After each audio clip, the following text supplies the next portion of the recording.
I've done a lot of these, and they kind of blur in one sense, but then again, they don't always blur. I mean, my guest is the incredible Nikki Nash here. Nikki is an actress, musician, a few other things as well, if I'm not mistaken. And just, and she, I asked her, would you like to come on my show? And she's like, yeah, sure. And here we are. So how you doing today? I'm good. How are you? I'm in a kind of a weird place. I've been freelancing for about a year. It's been great. I've learned a lot, but I got to get back to a day job, at least for the short term. And I got a day job, and then there's a parts shortage in Japan that has shorted me out for another month. So I'm in this like weird spot right now. Oh, right? that's true. I have a job. I just got to wait now a month before it starts. So I'm like, okay, I guess I'm freelancing for another month. What was the new job?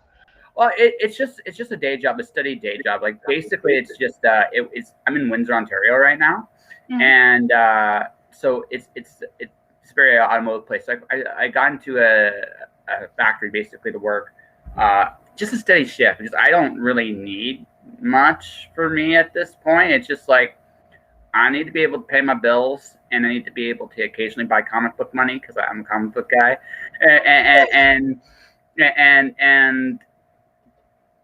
that's pretty much it.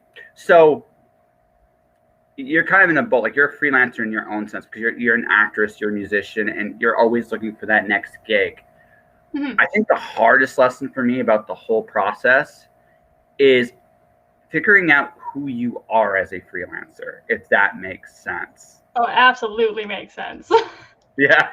You end up finding out your limits, right? Like there were times when I was freelancing and it got to the point where I needed to decide, like, did I really want to keep going and live whatever small paycheck to paycheck I had, or did I have to kind of put what I really wanted to do on hold for a minute and save up some money and then jump back into it? Like you definitely learn your limits when you're freelancing. Yeah. So for me, it took me about like there was that a moment with you when you started doing that where it was like you were just trying everything and anything and trying to figure out what stuck, because that was, I think all of us go through that, and that was me for like 6 months. So. Yeah, I went through that when I first moved out here to Vancouver. It was my first time like trying to juggle all of the things, but also having to now juggle like adult things like bills and rent and food. So it was like trying to find something where, okay, I need to find something that will give me the flexibility to do what I want, but also will not like let me homeless starve. Well, no, that's it. Like, and we all go through. Like, I think for me, like this next time is going to be a shorter time than the last time because here's the other thing too. I learned I will never think like an employee again. Like that is no longer in your vocabulary anymore. You just don't have it, because what ends up happening is you realize you're worth a lot more than you actually are getting paid for doing these things, right? And what you're paying, like when you're an employee, the biggest thing I find the biggest thing you're going for is security, like the guaranteed income. That is what an employer offers an employee truly. But if an employer can't offer that to you in what is an acceptable way, you just walk away, because honestly, you might as well just be freelancing. It's such a weird thing. I think that's the trade-off. On the flip side, you can get way more money doing a job as a freelancer than you ever could for an employer. But the trick is it's getting that steady client base, which is just which is the other challenge there. So I think there's a lot of challenges to it as well. Like I don't know if you felt this from freelancing, but when you freelance, you're your own boss, right? Yeah, so you call your own shots and you deal with your own money. And now I go to work for somebody, it's like, actually, no, you can't do that. And you're like, what? What do you mean I can't do this? No. Well, I think as far as that goes, like I've been in a fortuitous situation. It's just like I had the freedom to try different things for like a good long while. I hate this. I wanted to say I didn't take it seriously, but I didn't really know what I was doing until probably November, which is like 6-7 months in. That's when I actually figured out the whole process of it to some degree. And honestly, what it comes down to is discipline. It's it's such a simple little thing, but if you're going to be your own boss, the reality is you got to set the habits. And that's constantly doing it. And you got to believe in yourself when no one may necessarily be doing anything for you. Like there's almost like you're kind of leaping into the dark on your own. And it's terrifying on one hand, but on the other hand, that's how you find out who you are, right? Because you're never gonna push yourself that way working for somebody. Like, and there's no company that will do that to you. But you on your own figuring out who you are, that's the quote unquote romantic side of freelancing. But I also think it's a necessary thing because it's the only way you stretch. Yeah, I definitely agree with that. Like, I find that I found talents that I didn't even know I had when I was freelancing, right? Like different tasks of prioritizing and my drive. I didn't know that I had this capability to pursue all the things I want, but yet still make life work. Yeah. It's crazy how well you get to know that about yourself. Well, yeah, you like I said, and I think it's a struggle. Like you go back and forth for a little bit. I'm in that, like, I'm going to go back and forth for a bit. And I know this, but I also I'm not stopping. I'm being published more and more. Like, I'm a writer first, and I'm dabbling in illustrations. I don't know if you've seen some of my illustrations online or not. If you have, yeah, a little bit. Yeah, it's one of those things. I'm trying to get better at learning. Why am I hearing an echo here? Is it my end? I don't know. It might be your end. I don't know. Am I hearing an echo? I don't hear any echo. It disappeared. Weird. Vancouver curse strikes again. That's what I'm going to just say. All right. Well, it is definitely the Vancouver curse. Yes, yeah. No, it is what it is. But so. I'm sorry. I'm just going to try. No, be sorry about it. I mean, there we go. It is like it is what it is. I mean, it's just cool. I mean, honestly, if you sit there and think about it, it's super cool that I get this opportunity to talk to you. We're literally 3,000 clicks away. Yeah, like seriously. I mean, I actually was like before the pandemic. I was actually in Vancouver. I was going to see about getting into the movie industry myself as crew because I've never. It's like it was like something I hadn't done that I've always kind of wanted. I had some experience with it, but never like to a regular extent. And I was training for it. I was getting like the movie pass that, of course, everybody has to take, and then and it's like, okay, how can I get into that PI stuff and get myself started and build myself up and that kind of thing. And then the pandemic happens, like, shit. I have to leave. I think it's really funny that you mentioned that because that's exactly what I did when COVID was starting to kind of come back. Like when we were coming back from COVID, is I jumped into a lot of that crew stuff because it was one of the most stable things afterwards. And you want to talk about people that are dedicated? Oh my God. I don't have the capacity to do crew. No, it's going to be in front of the camera. I can't do behind. It's amazing. I honestly think it's a great experience though for someone that's acting to work behind the crew once, because it is such a different experience, because it literally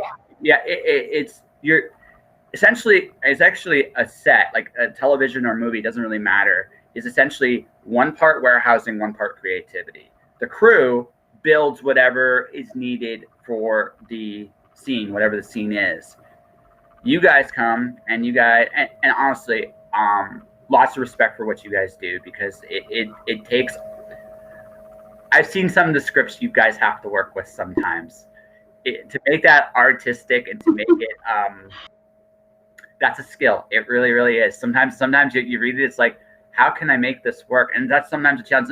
No, sometimes you get something incredibly brilliant, and that's what you live for, because it's like the right crew, the right script, the right people in place.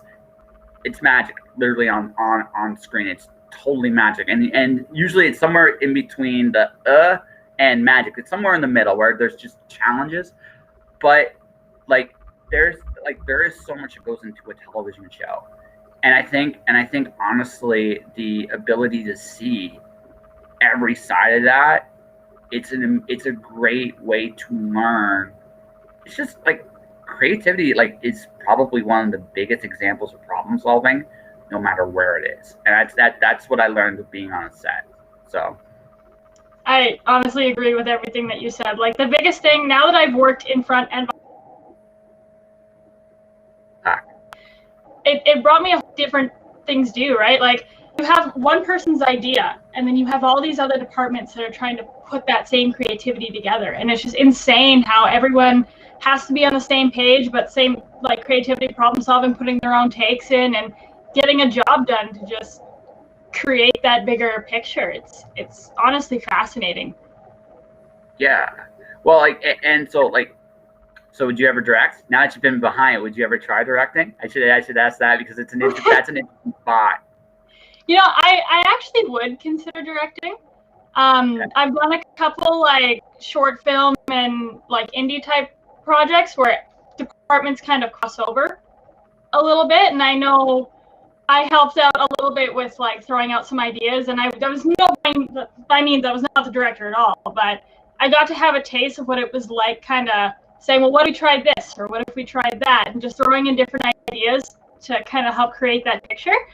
And directing is something I'd give a try, but I'm actually surprised it's not done more, because I'm not saying every idea an actor or actress has with their character is necessarily the right thing, but the fact of the matter is you're in those shoes and you got to put your kind of your own take on a character anyway. Like every role, I mean, you got to bring something of yourself into a role. And one of the things I'm surprised I don't see more of is that collaboration. And maybe I'm wrong. Maybe I've been blind to it. I mean, I see it a lot more in like the indie smaller scale, but on bigger scales, you don't see it as much. And it's fascinating that it's not encouraged a little bit more than it is. It's actually really funny. There was one Hallmark I was on. I was doing like just like a special ability thing, and what the lead actor was also a director on the side.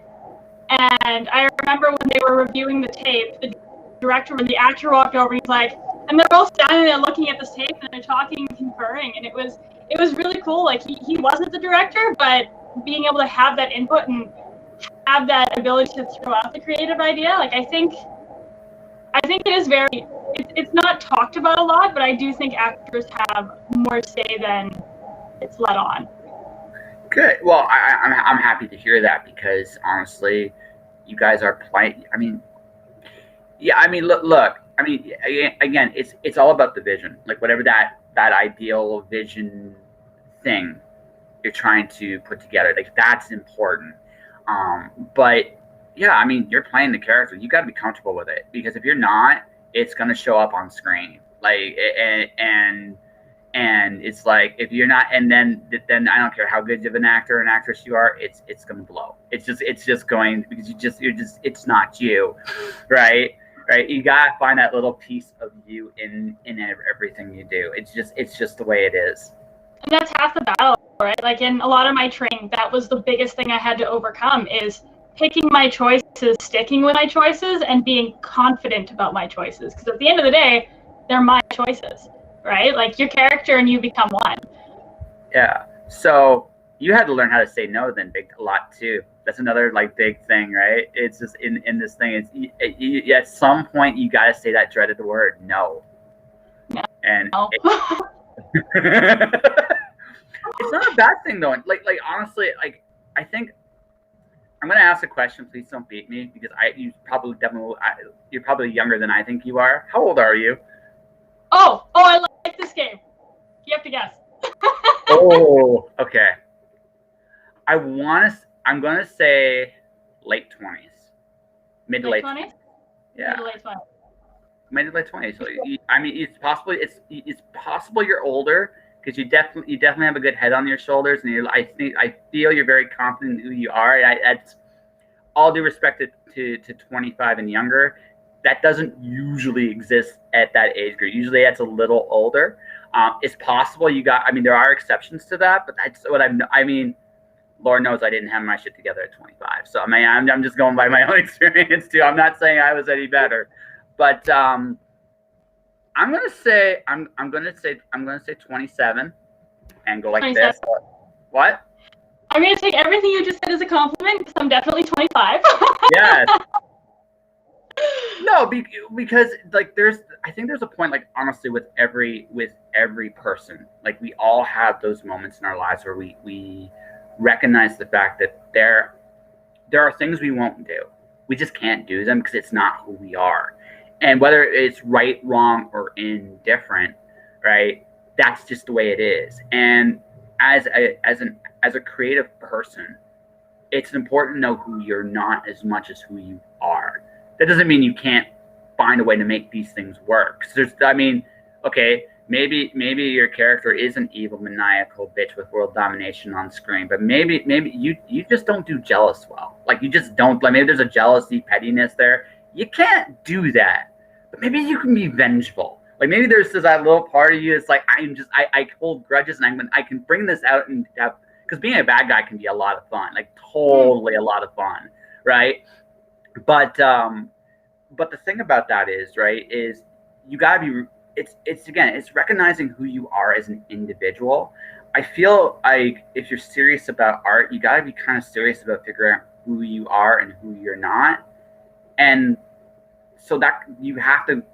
At some point, no comes into the equation. It just does, or else you're never going to make it. You're never going to make money in this industry. Like period.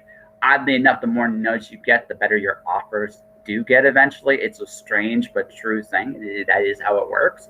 But number two, you got to be confident in who you are.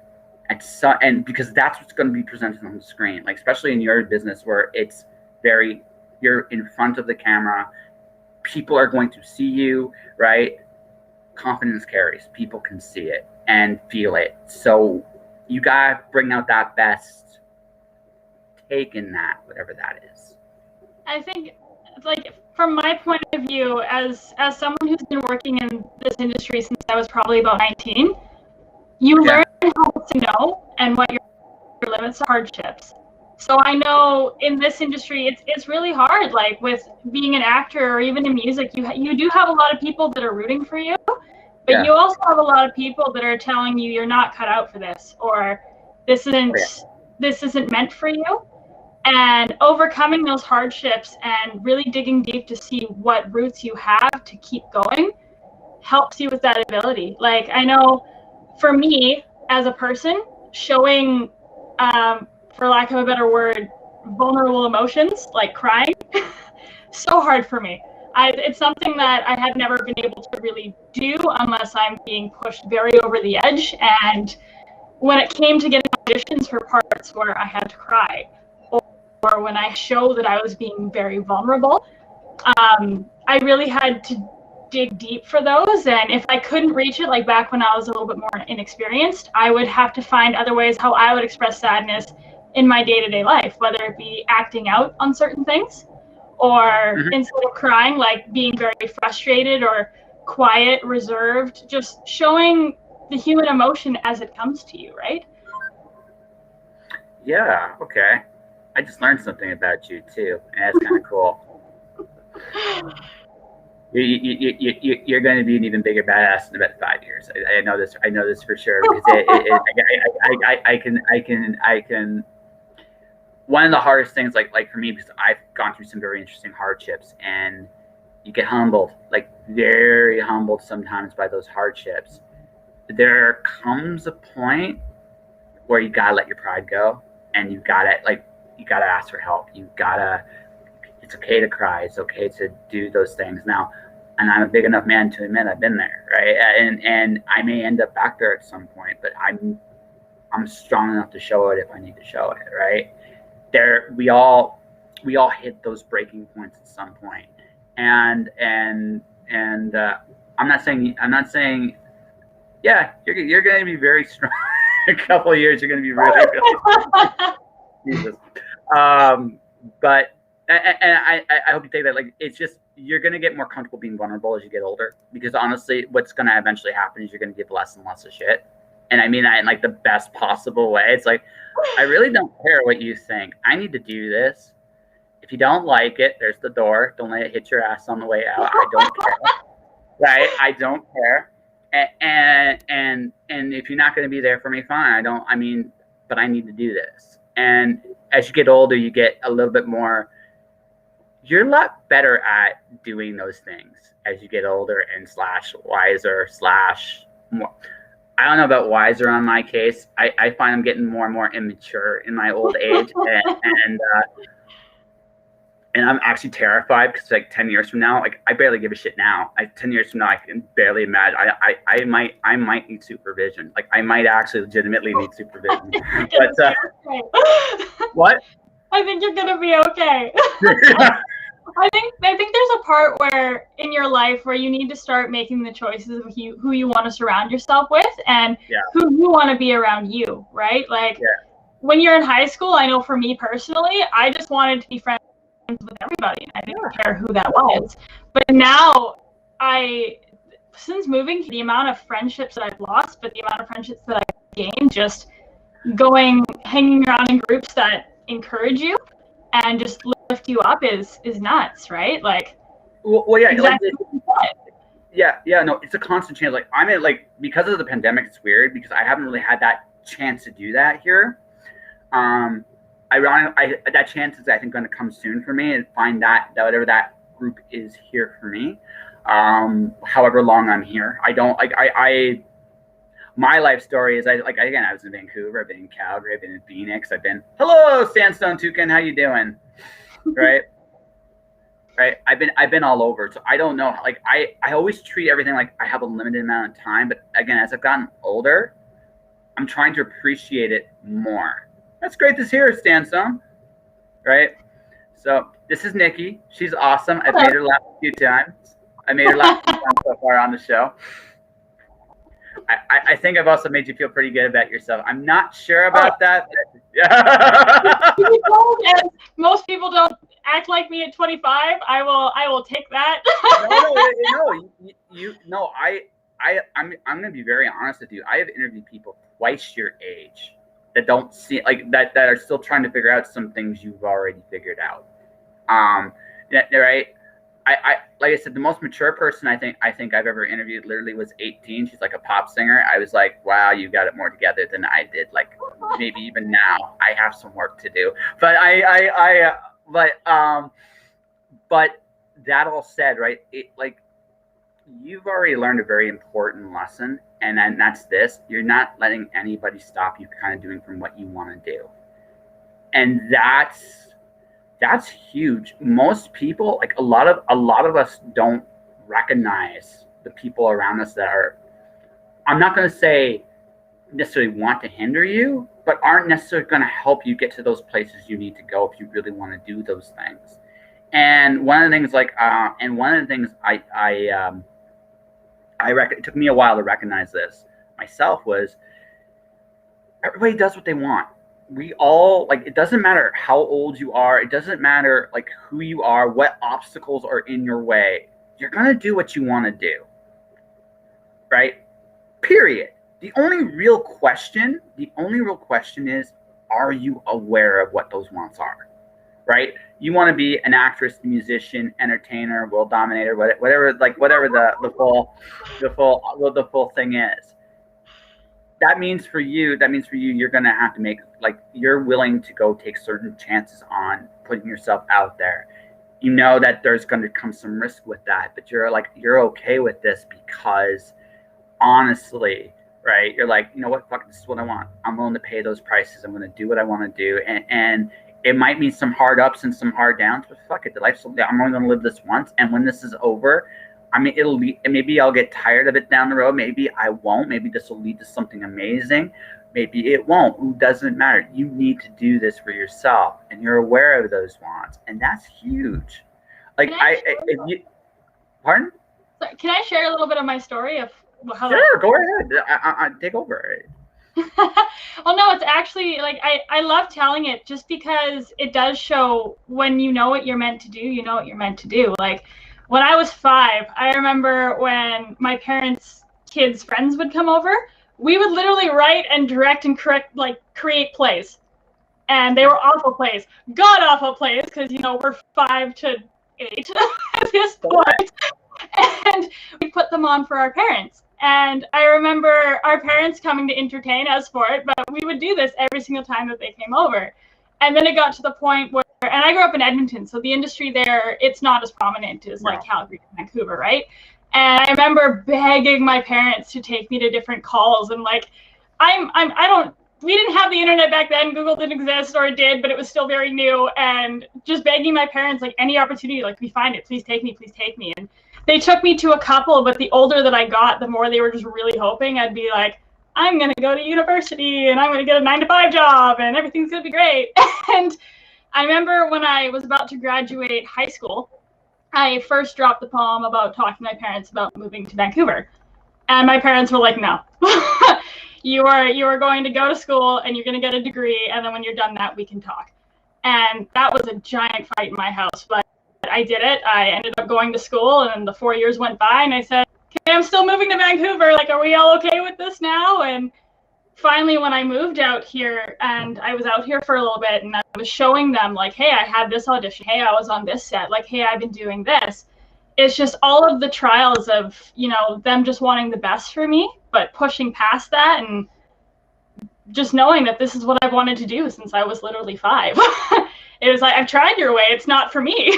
This is my way.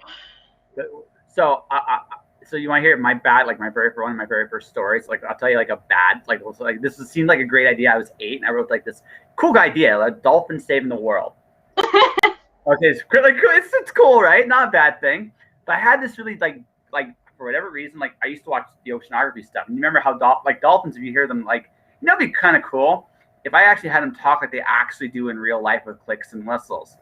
It's really awkward to try to actually read dialogue in that when you have no idea what's being said or done. In theory, it was good, but in practice, not so much. The fact we get kudos for you at 5 years old going for it. That's awesome. There's definitely a meant to be with some things. I've always been a writer, and I ended up I started from a writing contest. I ended up working for one of my heroes in Arizona. I accidentally got published. It just one of those things where just it was meant to be, and you kind of just know. And you recognize this too. Like, a lot of people, like, when they hear you want to be an actor or a musician or a writer or an illustrator, it's like, that's nice. Then you show them like a book or a show you did or an do you have an album? By the way, I should ask. I have a couple of songs I released. As for album, COVID. Love COVID. Yeah. Okay. Yeah, no, I got you. But the moment you have so here's the thing that sucks about the digital age.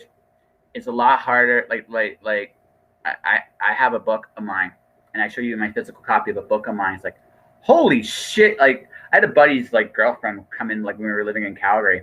She's like, "You're a writer." Oh, that's nice. And then I show some books. Like, oh my god, you're a writer. It's like, yeah,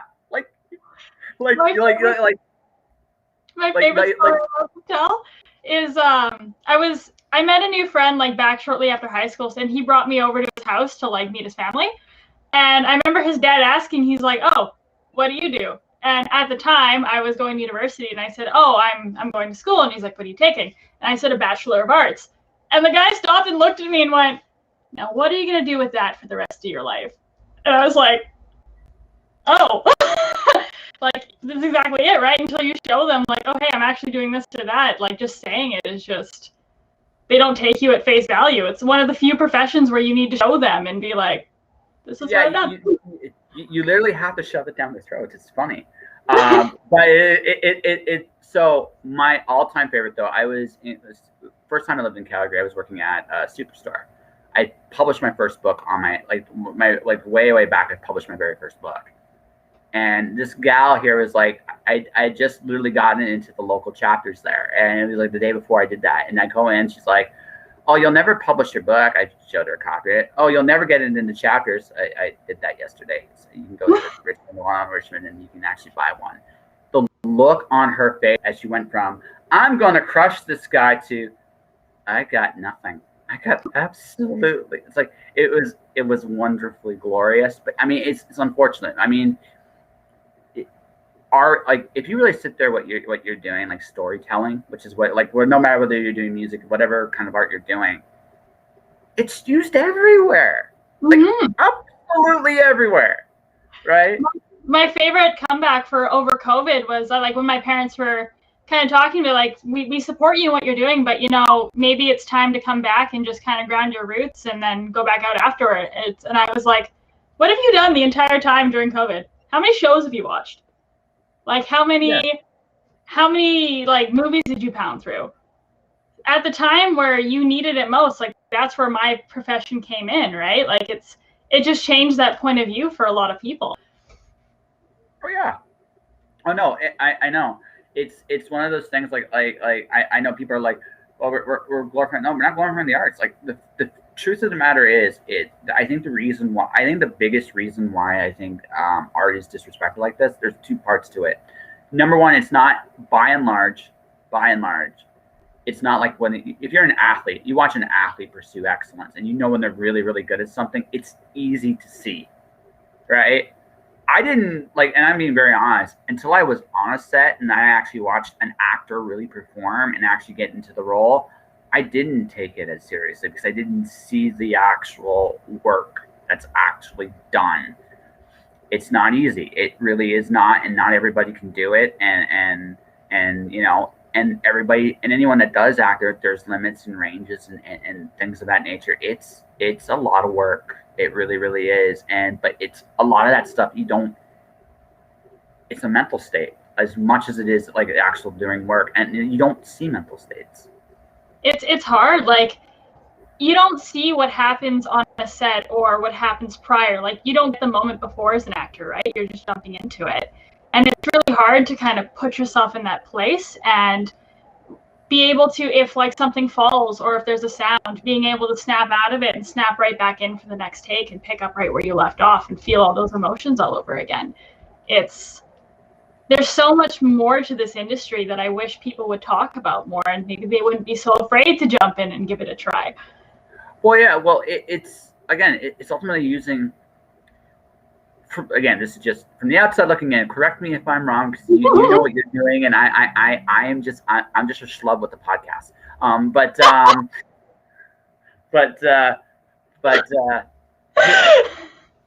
I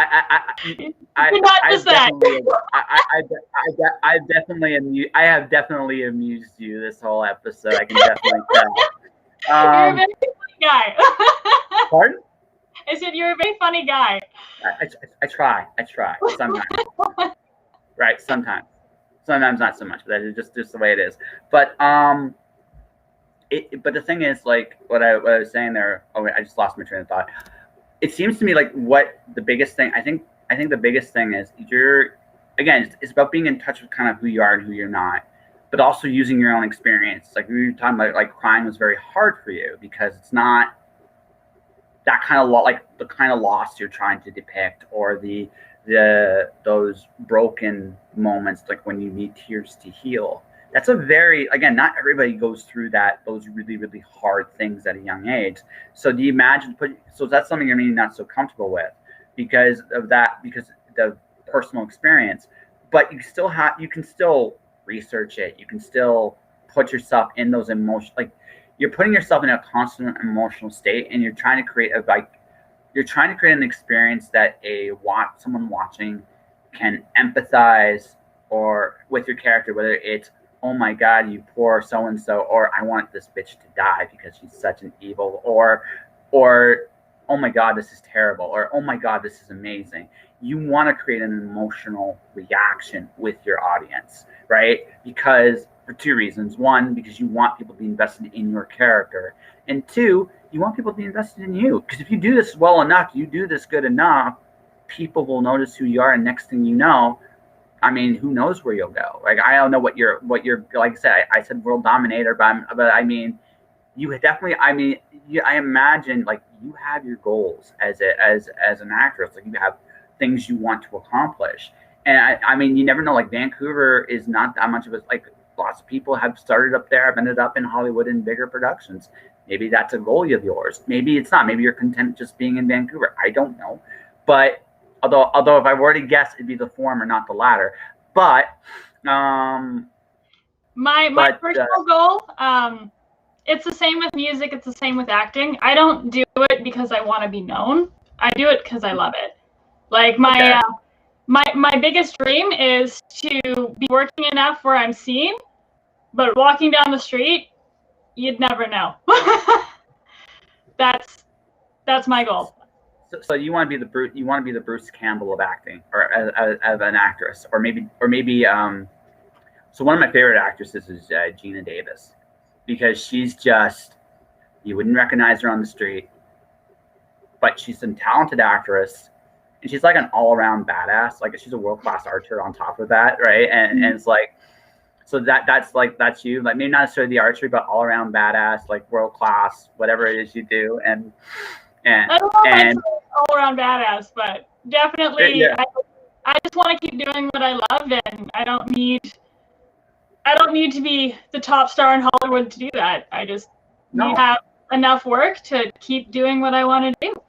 So what do you like performing? Like what characters do you enjoy performing? I really love performing like the funny, awkward friend, just because it's not too hard for me to do. But you want to talk about bringing yourself into a role. Well, but I also really like playing the female like villain too. Like, it is really fun getting into the other side of things, where I had one audition a little while ago where I was auditioning for the antagonist, and she comes across as like, the sweet, I want to help you, all these things, and then you see another scene later where that's not the case. Like, she's planning on, taking over this person's life and manipulating all these little strings, and it's really fun to show that you can play that switch. Well, see, being a bad guy is fun because you're not playing by any of the normal rules, right? You're not. You can say and do anything you want, like anything you absolutely want, and it's fun because you can get all those nasty little things you have inside you out too, because it's in a constructive way, right? You can be that person that steals candy from that little kid in there. It's like, I can do this here, and it's fun because I'm getting paid, and I'm getting paid to boot. This is sweet. But, right? But it's more creativity of like how I can get those things out, right? Like, as when you're playing a good, lovable character, those are the characteristics that you're bringing in, right? Like positivity, happy, like goal-driven. But when you're coming in from the other side of things, those things are still there. But you have more freedom to kind of leak the other side, whether it be with more, sayings or tones of voice. Like, you have the ability to go further. And also, you also lead the action. Like, you're the antagonist. And the thing is, everybody's the problem. Like, being a straight-laced good character. This is why I think a lot of people, like shades of gray, are a lot more popular with characters now. Like, little nuances here and there, because a straight bad guy, the old school mustache twirling villain, right? As lame as predictable as that is, they still take the lead in the action. They still they still can do their thing, right? And they still can do a little bit more than the one-dimensional good guy riding in the kick butt and save the day. Wrong with that is a basic concept of the story. In fact, if anything, all we're doing today is adding layers to those, and not necessarily just that story, but to all those base stories, adding layers. A bad guy, like, that has humane qualities to them, that has like some altruistic, like noble stuff, much more interesting character than a straight-laced good guy. And a straight-laced good guy with some like questionable morals, like has some imperfections. It actually makes them more relatable too. Lord knows I'm a fuck up. I screw up all the time, right? And it's good to see that. What? I think you're more. Pardon? You're more on the right path than you think. Oh, I am, but see, I'm incredibly self-deprecating because, but one actually, I'm also on a little personal bet for myself from here on in, because I just how my impression of you. I'm trying to get you to laugh as many times as I possibly can on this episode now. It's a personal challenge now, and being a little self-deprecating, you seem to actually enjoy that humor a little bit. So I picked up on that. So now I'm just. It's also my humor too. That's why. Yeah. So I mean, it's self-deprecating, like, and it's also very quietly, and this is personal thing. Just an observation on my end about you. It also shows confidence. Look, the honest truth of the matter is, I think by and large, everything I'm doing, what I'm like straight up, I'm doing what I'm supposed to do. I get the opportunity to talk to wonderful people like you all the time, that are inspiring, creative, talented people whose only real crime. I don't feel this is the case with you, right? But I do think, for the most part, the majority of you, the biggest thing I've noticed of everybody I've interviewed on the show is this: you're better than even you guys realize. More often than not, you just don't for granted how good we are. And I think we're all guilty on that to some degree. Sometimes, though, it's to our benefit, because honestly, if I came across like I am the shit, I am awesome, and made it all the freaking time, you get it. Because honestly, you don't need to hear that. And I don't really need to say it, right? If I'm so confident, I can pick on myself a little bit.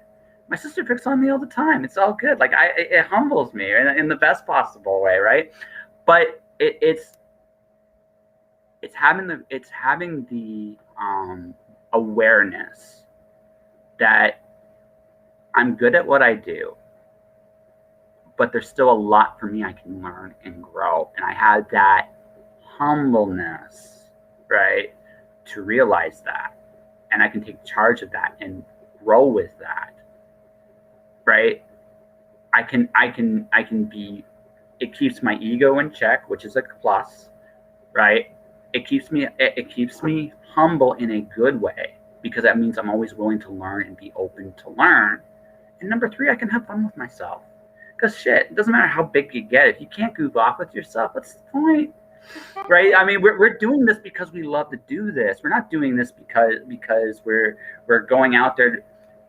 It's work sometimes, but for the most part, like I said, I'm trying to make you laugh as much as I can now before our time is up, because honest to God, I enjoy making you laugh. It's a wonderful thing, and from what I gather, like, you're willing to oblige me, because it's like, hey, it's fun to make you laugh, right? So and like I said, you're doing what you're doing out of love as well, right? You are, and again, you're still learning, you're still growing, and you still have the wherewithal to realize that, which is why the self-deprecating, awkward sense of humor is such an appealing thing to you, because honestly, in small dosages, it actually just shows how capable you really are. Does that make sense? It does. And I think, like, even building off of what you were saying, like, I think some of the happiest and most successful people are the ones that are willing to kind of keep learning and keep growing. When you find a profession, like, I've worn many different hats. I've worked in retail, I've worked, 9-to-5 jobs, I've worked in restaurants. But the one thing that has stayed consistent since I was 5 years old was continuing to do little shows, right? And being willing to take classes and keep learning and keep training. And same with music. Like, there's never come a point where I have listened or watched something of mine and been like, I peaked. This is it. I've done it. This is. I can't go higher than here, because it's not true. No. And people need to find those professions where you can acknowledge, am I a lot better than the 5-year-old that pretended to get run over by a bus in one of her plays? Absolutely. But that's fantastic. Really say that I can play the Joker right now, or I can play somebody like, I think it's from Split, that actor's amazing. But, playing a role like his, absolutely not. I can acknowledge how far I've come, but I know that there's so much further to go. And to find a profession where I'm willing to keep doing this until I'm retired or I've died, like, it's well, why not? I mean, like, why not? Like, I like, you definitely, like I said, you have a good head on your shoulders, and it sounds like that. And again, I don't know who you surround yourself with, but the people you surround yourself with that seem to be supporting you, and that's awesome and amazing, and kudos to you. Like that's phenomenal. I have a really good group. Like my friends and my family, like they are absolutely phenomenal with, always asking like, hey, how are things going? How are things doing here? Like, what can I watch you? And what have you been lately? Like, it's really cool to feel that support. And so I'm going to say thank you guys. Yeah, no. And so we haven't touched on your music as much. So what do you play? Like, what do you like? And I'm a country singer. All right. So, what do you prefer? Do you prefer one over the other, or do you like both, like equally? Like, what's your origin story there? Everything music related, I kind of accidentally stumbled in. So I went into singing lessons because I wanted to get over public speaking. I still can't speak in front of thousands upon thousands of people, but I can sing in front of them. So like progress. And then once I got into the whole like singing thing, I was tired of just bringing tracks up because I'm a one-man band. Like I don't have my own band. And I always just found it weird when I would take my iPod up and like plug it into the system. It was like karaoke without the words. Yes. And so I learned a little bit of keyboard. And then I realized that was really hard to log onto a stage everywhere I went. So then one day I bought a guitar. I took a couple classes and really fell in love with the instrument, and now that's my go-to. Acoustic or electric? Acoustic. Cool. So let's see. So I would sing, but they would give me money to stop. Like I did like the last karaoke I did. I'm really sorry. It was at a CanCon in Ottawa, and they did karaoke night, and it was just cool. It was a lot of fun. So I did this song 20 years ago, Falling in Love's Hard and These Aerosmith. I could do it. I could actually do it relatively well. Then again, I was drunk. So maybe I was thinking, maybe it was a bad example. But I decided I would try and couldn't do it. Like I just that timing, because I hadn't done it in such a long time. It just didn't. It's like, so I just tweeted on Facebook, for those of you that like Aerosmith, I'm so sorry. I tried my best. Right, but again, learning from it. It's fun that you're like. See, I'm not nervous about public speaking because honestly, the worst things that could possibly happen to me in public speaking have happened. So I'm not. I'm scared like of nothing. It's like it doesn't matter. Like, thousands of people. I don't, because I came to a very wonderful conclusion after the very worst thing that could have happened to me on stage happened to me. It's like, you know what? People aren't going to give a shit tomorrow. They're just not. Like in the moment, it's like the worst thing, but afterwards, it's now your new low, right? You're like, it can't get any worse than this. Oh, absolutely. In my case, guaranteed. I mean, the only literal thing worse than that would have been like naked. That would have been like literally like that's it. Okay, so now we have to ask if you're comfortable sharing it. I need to know. Sure, I can do it. Like, I got no problem. It was the seventh grade. It was French class. And I was 12, and I went to the front of the class, and this was that awkward little puberty thing. I was wearing like these short shorts and a t-shirt, and on the way up, other things went up too. It was awkward because like what can you do? There was nowhere to hide it. There was no way to like. It's like, hi, I'm now in front of an audience. So on the flip side, and this is the thing I took from it, I'm like, it doesn't like. Why be scared? Like, honestly, the truth of the matter is, like, people have like, when I go up now in front of, and I do presentations in front of people, and for podcasting or writing or freelancing, I recognize the fact that it's not really about the information I'm bringing. It is to some degree, don't get me wrong, but they want to support me. Like, that's the honest truth. I remember like my first podcasting panel, I had like 5 people. The second year it doubled, and the third year was a packed house. And it was because of the work I've done with my show. I do you want to turn writers into children? Do what I do. Like take Dr. Seuss books, go into a live thing and get writers to read Dr. Seuss in various accents and voices and act out all the Dr. Seuss stuff. First year, it did okay. Second year, it was a packed house. Next time when we ever go live again, I'm going to get like a bigger room that nobody's around me because we got noise complaints. Because once everybody started playing, right? Because that's like, But again, it's not about anything I'm bringing to the table, right? It is, but it's more about, it's about this. It's about Nikki Nash. It's about Nikki Nash, the musician, the actress, the performer that's following her dreams all the way to Vancouver. She said, I'm doing this my way. And people gravitated toward that in one way or another. You're good at your craft. That definitely helps. And I'm not saying like you have to be good at what you do, right? For people to notice. It's just that is part of it. But there's lots of people good at what they do. It's the fact that it's you. It's the fact that people believe in you enough to put you in that position where you can make a real difference and make an impression on other people. That is what you're actually doing. It really does. You could literally go up there and literally speak Klingon. I'm not saying you should, but I mean, you could, yeah, you could literally do that. But if you did it in an entertaining enough way, people would remember it, right? It's not about what you're doing. It's how you do it, and more importantly, who you are doing it. That's it. That's literally the secret to public speaking. It's not about the content. In fact, every conversation I have on this podcast is different. Every person I meet is got their own story, and we've talked a little bit about yours, and maybe talk a little bit more about it before it's all done. But honestly, as you said, there was no game plan. I didn't tell you what we were going to talk about because I was like, oh, fuck it, let's just get to know each other, whatever, right? And I discovered I discovered you like to laugh, and I've been trying to crack you up, and I've been doing it on average about every 3 minutes. It's been wonderful. So you have a tally going for every time it's happened, and at the very end, you'd be like, you laughed 57 times. Yes. That would be amazing. When this episode's done, maybe when this episode's done, I'll say I'll actually count, and I'll give you like a number. This is the number of times I made Nikki laugh in this episode.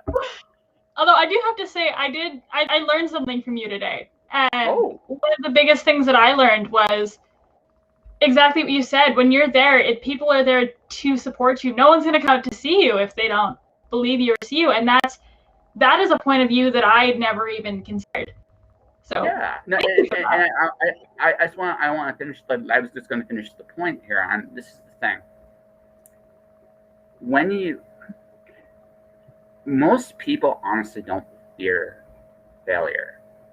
They fear success, and here's why: expectations, ones you put on yourself, mostly. Because no one really will put those but other people will start putting expectations on you too, because they know you can do it, and that's the thing. You know you can do it too. But ask yourself when you get those opportunities how you got here, because you worked your ass off to get there. Don't ever doubt that. No matter what anyone tells you, no matter what anyone will say to you, the truth of the matter is, fair, unfair does not matter. Doesn't mean shit. You work your ass off to get those opportunities you do get, right? And when you get there, it's because whoever was there that did this for you, believed in you enough to give you that shot. So swing, because fuck it, right? And so swing because you deserve it. Because even if it doesn't work out, look, I've gone in this last year. I've applied to HBO. I've applied to Warner Brothers. I've applied to AMC. I said HBO. There's another one, the big one I applied to. Netflix? I don't give a what? No, no. Spotify. There we go. Because it's like, I'm a podcaster. I have a big mouth. I'm good at this. I can get that into that. They all very nicely or not so nicely said no to me. But I did everything I knew how I could do in the time to do it. And that's my job. That is my entire job. Right? That's it. So for you, whether you're on stage singing, whether you're on stage speaking, whether you're performing in front of an audience, treat it as an audition treat it as just another audition to come back. Because honestly, you're worth it. And never, ever doubt that. Right? You're here because you worked your ass off to get here. and don't ever take for granted that know what you do well. Like, be smart enough at some point and realize what you don't do well. I have 8 rules to success. So here's the 5th rule: get out of your fucking way. Just that's it. I love that. Yeah, it's rule 5. Would you like to hear the rest of them real quick? I would love to hear them all, please. Rule 1: show up. It's the dumbest rule ever, but it's so surprising how many people don't do it. 2: do your shit. 3: the cliche: don't quit. Somehow I feel you're never going to do that. 4: shit, I almost forgot. I forgot rule 4 off the top of my head here. I'll come back to me, I'm sure. Rule 5: get out of your fucking way. Oh, the rest is rain. Something I meant, and here's the thing, right? The rain's going to fall where it's going to fall. You make a souffle, you do everything right. You can do everything absolutely right and still not get it. That is the paradox of success. The paradox is you can do absolutely everything right to create the opportunities for yourself, and nothing might happen. Consequently, if you do nothing, nothing will happen. Life's not fair. It's just that's not a bad thing though too, because you get second chances and other things that come up that are great. But your job is to put yourself in the best possible positions to succeed. That's it. No more, no less. Things, you won't get everything, but you will get something, chances are. Rule 5: get out of your own fucking way. Rule 6: be grateful, be charitable. Always remember, it didn't have to be you, but that you are here, remember to give back. Rule 7, now the other 2 have gone blank too, but I don't think they're important right now. I think what I told you is enough for now. Public speaking is an opportunity for addition to change someone's life, even if it's just an experience to get to know who you are. So treat it like an audition, because I bet you you're good at those, and if you treat it like that, it'll work out. Those are great points. Like, auditions are, it's exactly what you said. It's your chance to show you what you can do, right? They're all opportunities, and even this was an opportunity. Like, if I said no to this, I would not be having as much fun right now. I would not have laughed the amount of times that I've laughed today. Yeah. Right, and like I wouldn't have the awesome chance to talk to you. Like, this was amazing. This was great. Yeah. I enjoyed it. I want to talk to you again, and just next time, just to see how many times I can make you laugh. Maybe in person someday, just because I think it'd be great. Mm-hmm. Yeah, I think it'd be fun. But yeah, no, like it sounds like, honestly, I admire that you've gone and went for it. I admire that you're going for it and doing it. So what are you doing right now? Like, I'd imagine it's a little weird still like today and tomorrow. Like, I have concluded that our leaders are completely batshit crazy. I just decided that they're all, they don't know what they're doing. And as a result, none of us know what we're doing. And so I'm just doing my thing because I know what I'm supposed to do. And that's pretty much it. Right. But I imagine, like, for you, like, you're working sometimes and sometimes you guys aren't, depending on I don't know, like a random, like the random number generator of actually a really great time to be getting into things right now, just because there's no more in-person auditions. And so because of that, and because they can't bring people up from the States right now, I've noticed a lot more Canadian actors and new faces like myself have been getting more opportunities that I got beforehand. So I have probably auditioned the most amount of times that I've ever auditioned during COVID than I have ever. And it's just because people are willing to take the chance now. It's a new playing field, and everyone's figuring out the right way to go about it. Yeah. So what's been when you audition, so my favorite audition of all time I've ever seen behind the scenes was Karate Kid, the guy that originally played Reese, because his audition was, holy shit, was that good. But I don't know if it's like that, but like, what is your like when you audition for a character, because you're not necessarily committed, Like, do you pretend like this character is all yours and they have to take it from you, or is it like, is there like a mindset there, or how does that work? I have to figure out ways to kind of merge our lives together. So I used to watch a lot of movies growing up, and the first thing I'll do when I get a script is I'll look at it and I'll play the scene in my head. Like I'll have the camera movements, I'll have it all, right? Like the scene is playing, and I'll try to imagine the reactions and the emotions that are going on. And then I try to apply it to something that's happening in my life. Or trying to find names like if my character's love interest is the same name as my current boyfriend, or if the parent is something like my parents, like trying to draw that connection and then drawing a situation that I can compare to that. Like I remember one audition I had was arguing with my current partner and trying to find that parallel of when did we have an argument similar to this, how can I kind of merge this together. And then really diving into the character, finding those differences and creating a personal connection, and then changing the language. It's no longer this character, it's I'm having a fight. He's treating me like this, changing that language and really getting into the character. So then, yeah, you can't take the character away from me. The character is me. That's who I am. That's neat. That's neat. So like we touched on this really briefly, like you enjoy villains and you enjoy comedy. I tend to find that, like, again, like much like everything else in art, we tend to niche as creatives, we tend to niche out into whatever our genres are.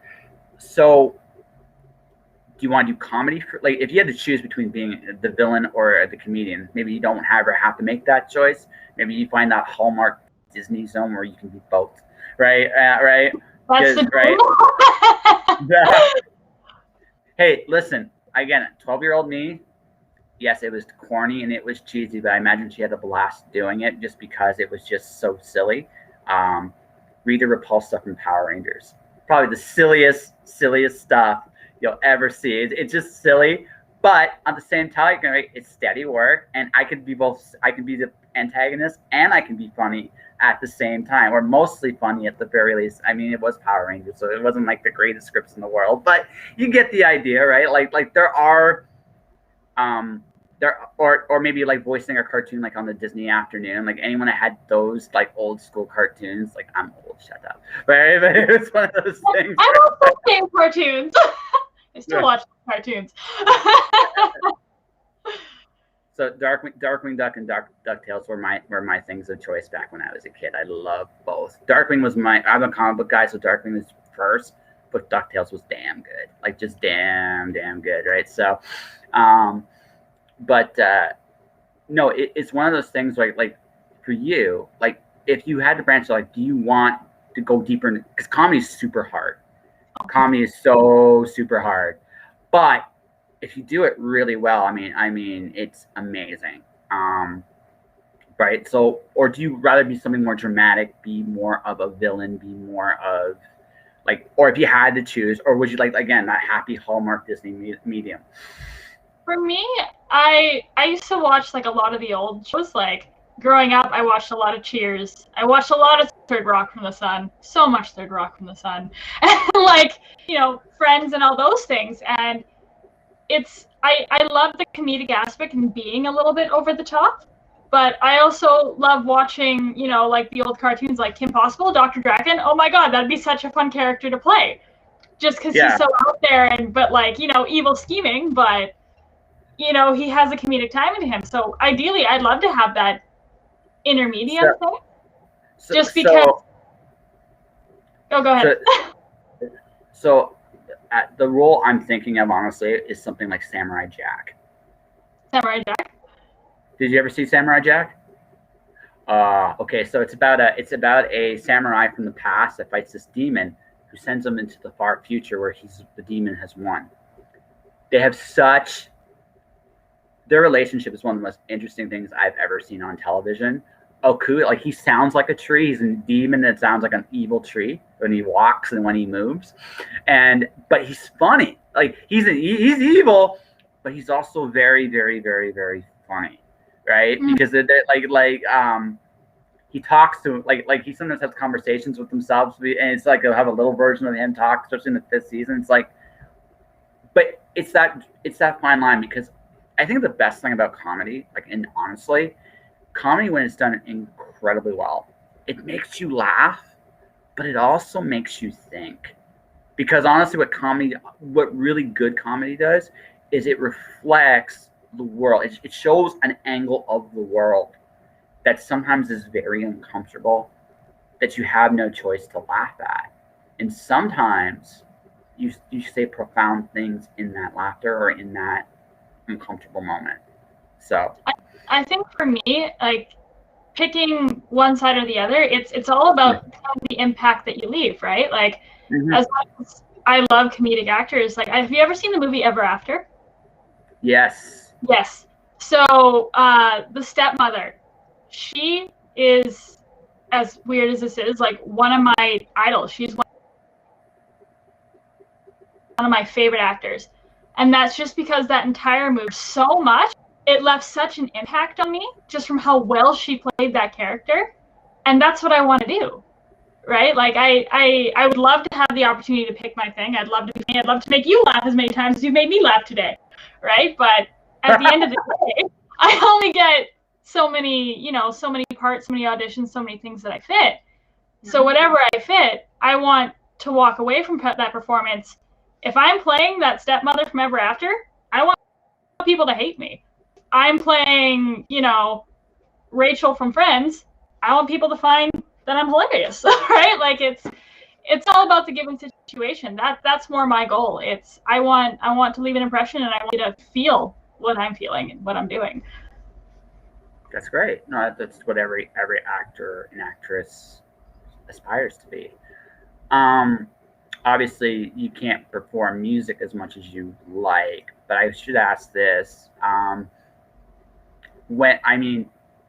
get the feeling that by the end of this year, we're not going to be, I think, fully out, but I think we're going to be past the point where this, whatever the fuck this is so prevalent, and you might be able to perform again on a stage.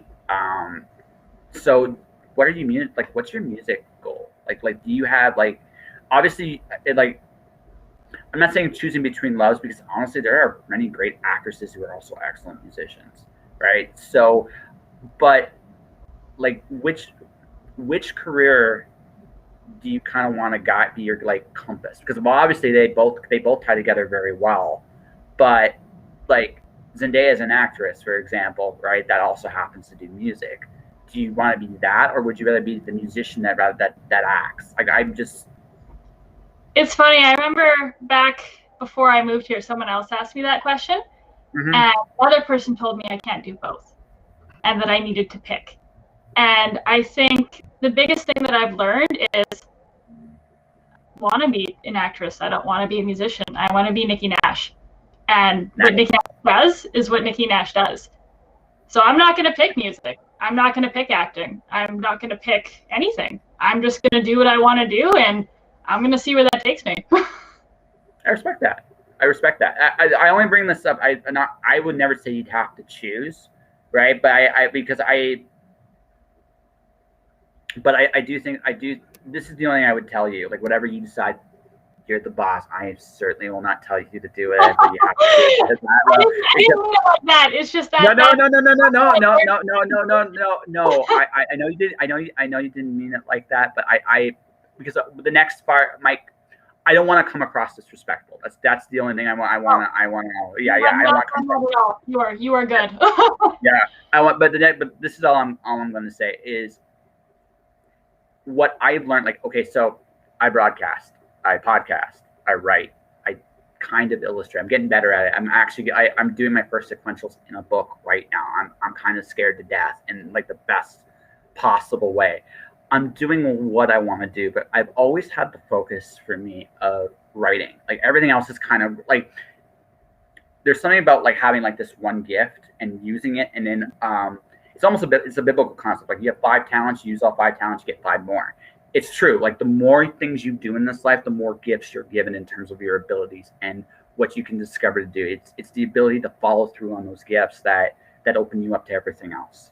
So I'm not saying you can't do, hell, like you can do absolutely anything you, as long as you're still alive and kicking, you can, hey, you can be 90 years old and cut your first rock album. I truly, I wish, you think I'm kidding? Christopher Lee did that 90 years old, his first rock song, he did it at 90. Fuck That's amazing. Who cares? Yeah, right. Who cares, right? All right. So but what I will say is it's always a good idea to have a compass point, right? Of where you kind of, again, it can lead you and go anywhere you want to go. But like, I'm no more as a podcaster than a writer. I'm good with it, right? But at the same time, writing has always kind of been my compass point, and I'm great with that, right? Writing has led me to the podcast, which has led me to meet incredible people like yourself on a regular. I could not ask for something better than that. It's a great gift, right? I'm trying to turn this into a regular living because, honest to God, like this, I love this. I'd rather do this my whole time than if I can talk to you and encourage you as much as you encourage me, I've done my job. All right, and that's how I look at it, right? So, but the thing is, right, I picked a compass point and I let it lead me to where it leads me. So the only thing I'm going to tell you, whatever Nikki Nash wants to do is fine by me. I'm not going to say you can't do both because Lord knows you'll find a way. But what I will say, but what I will say, right, is having a focus will honestly help you with both. Ironically enough, saying acting is going to be my compass point. But music, because again, learning different arts, like doing different arts, it's almost like you can speak more languages when you're doing different things too, because you're an actress that also can do music. That music background actually informs your acting, and vice versa. The fact that you're an actress, that helps with your performances on stage. You know how to work a crowd, right? So sorry. No, sorry. Go ahead. Take over. For me, it's my compass point is performing. Okay. That's what I want to do. I want to be able to perform, and I want to just be able to bring joy to people or anger to people or feel something, right? Whether that be through song, through like TV, through acting, through any of those kind of things. So that's my main goal, and that's exactly it, right? Like acting can take me there, music can take me there, but just the ability to have that opportunity to perform here, when, why, and how. That's what I'm driving for. No, that's fair. No, that's fair. And in front. Okay, you're gonna be in front of the camera for quite a while. No matter whatever side or path you choose or go, you're gonna be in front for a long time to come. That's cool. So, yeah, I think I had a good conversation. How about you? How do you feel? You know what? I'm very glad that you invited me on here. Thank you. This was an amazing experience. Thank you. I'm almost good at this. Almost good. Almost. I make an ass myself on the air. They actually gave me an award for it. I'm certain somebody actually sees something good. I look at, again, I want more.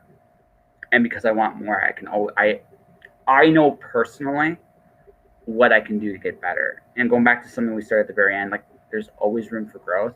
And everything I do is kind of like, it's all about growth for me. I'm trying to become the best person I know how to be. And that's again, through my experience going down this creative path, I've been blessed to meet a lot of amazing people, but I've gone through some of my own rough patches in this as well. And I remembered what I felt like in those moments. And so as I've gotten older, I've tried to become better so I don't create those moments for other people. It's not always going to be perfect. I'm going to make mistakes, but I recognize the fact that I can, like, no matter how good I am, I can always be better. And I think that's what you got to keep doing. I think that awareness and that drive and all the incredible things that you've done prior, is just, you have a good path on your way. I think just the fact that you have that awareness and drive, you're going to do pretty great things, and I'm excited for you. Well, thank you. Well, thank you. How old do you think I am? I'm curious. Oh no, I'm not good at this game. I like. No. Yeah. I'm throwing this back your way because I like. Listen, you can say I'm 100. I'd be a sexy ass 100. That's how I look. That's how I look at that. Right. But I mean, So thinking back in our conversations, you did mention at one point you did karaoke 20 years ago. Mm-hmm. So most places you need to be at least 19 to go to the bar, unless the karaoke is not at the bar. So I'm going to pick a happy medium in here, and I'm going to say 33. I'll take it. What is it? 39. Okay. All right, you were a lot closer with mine. I'll take. Hey, listen, I don't mind. I mean, I also like seriously when I cut my hair post pandemic and completely like shave and look like a civilized human being again. I look even younger. So I mean, it's just I'll take 33. So, but it's all fair. I got to play the game, so you guys figured you had to play it too. So we probably should promote some of your stuff somehow, some way here. So what do you want to promote? Like what's out recently? What's coming up? Like what's closer, and go from there. All right. So right now I am working on a short film. It is called Jailbird. I'm going to be finishing up here real quick, and I'm very excited about it. And it should be released later on in the summer. So that's something to look forward to. Watch out on my Instagram pages because that's normally where I put all those announcements and where I post my little music things and my little acting things every so often. And the handle for that is ITSNIKKINASH. So hold on a second here. Like hold on. I'm slow. It's .com, Instagram.com. It's Nikki Nash. It's Nikki Nash. Like that. Like how I put that.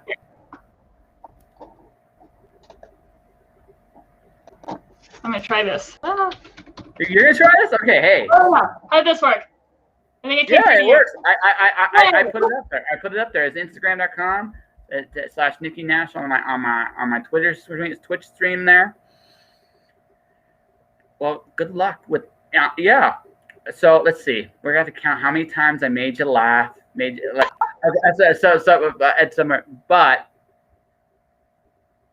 yeah, like honestly, you got a really good head on your shoulders, and you know what you want, and you're very driven in your own right. I think I can't promise, like, especially I even though it's come a long way, I know there's a little from a woman point of view, it's acting still has some interesting barriers in there. So I don't know how far you'll go. I do know, though, this is what I do know just based on just this conversation. I think whatever you decide to go with, you're going to make a good impact. I don't think you're going to allow anything else. So for me to you, good luck with everything you choose to do. I think you're going to go far, and we should do this again. And we'll see how many more times I can make you laugh next time. Record. Yeah. So you can break that record next time. But for everybody else, this is Nikki Nash. She's awesome. I think so. Anyway, after this conversation, follow her as an actress, as a musician. Do you have like a spot where any of your music's on sale? I think it's just up on my YouTube right now, which I believe is the same handle. Okay, so check out It's Nikki Nash on Instagram and YouTube. Check out her music, watch her performances, and I want to thank her for coming on my show. And for everybody else here, if you want to support this podcast on my Twitch handle, twitch.tv/justjoshinpodcast, click the follow button. On my YouTube channel, it's Joshua Pentelresto. Click the subscribe button there. And if you like what you see, you can listen to this anywhere, pretty much anywhere on any platform, or buy some books. But otherwise, thanks for listening. Stay inspired. Keep shining in the dark, and I'll see you guys tomorrow.